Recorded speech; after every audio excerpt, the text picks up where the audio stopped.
India is currently grappling with the disturbing surge in sophisticated cyber scams. And the latest addition to this alarming trend is the so-called digital arrest scam.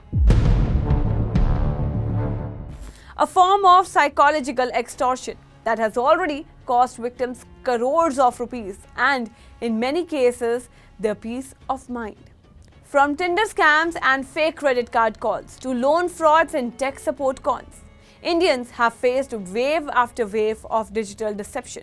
But the digital arrest scam stands out of its deeply manipulative and fear-driven tactics. In a recent high-profile case, a Gujarat-based doctor was tricked into transferring a strategic 19 crore rupee to scammers posing as law enforcement officers. The fraud began with a phone call claiming that the doctor had objectionable content on her phone. What followed was an intense campaign of intimidation. Fake sub-inspectors, so-called public prosecutors, and fabricated legal threats were used to corner her. Fearing arrest and public humiliation, the doctor was conned into transferring her entire life savings. Shockingly, the scammers even managed to secure a loan against her gold jewelry, continuing to siphon off funds even after the initial payments. So what exactly is digital arrest? It's a cybercrime tactics where fraudulent impersonate officials, often from police department, courier services or financial institutions, and falsely accuse the victim of being involved in crimes such as money laundering, drug trafficking or data theft.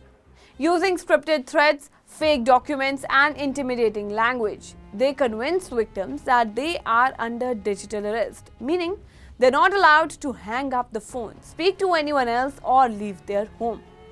Victims are often kept on long manipulative calls, sometimes lasting hours or even days until they break down and transfer money or sensitive data under duress. This terrifying scam isn't limited to the average citizen. Earlier this year, social media influencer Ankush Baguna opened up about being held hostage in a digital arrest scheme for nearly 40 hours.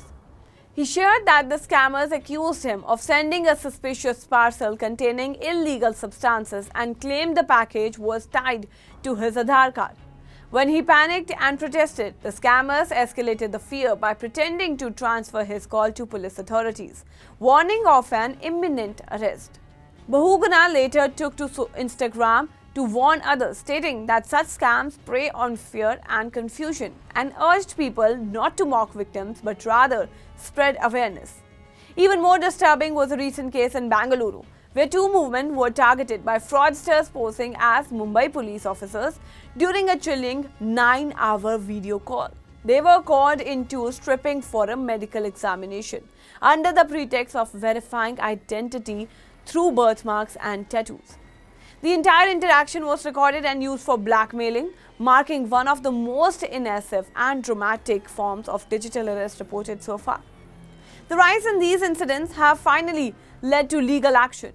In a landmark judgment in a court in West Bengal recently convicted 9 individuals involving a digital arrest scam that cheated a retired agriculture scientist out of nearly 1 crore rupee.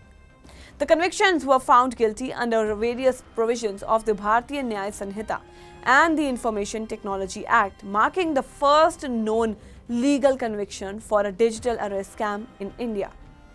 All these scams became more sophisticated and personalized. It's crucial to raise public awareness. The fraudsters often go deep background checks on their victims, using personal data from social media and public database to make their threats appear legitimate. What may seem like an obviously fake call to one person can become a terrifying ordeal for another, especially under pressure and isolation. Law enforcement agencies have urged citizens to remain cautious, avoid sharing personal or financial details over unsolicited calls, and to hang up immediately if threatened with legal action. They also recommend reporting such incidents to cybercrime portals and helpline as soon as possible. The key to tackling digital arrest scams lies not in improved law enforcement and legal deterrence, but also in widespread digital literacy and public vigilance. So stay safe, stay updated, download the Savera app and follow us on various social media platforms.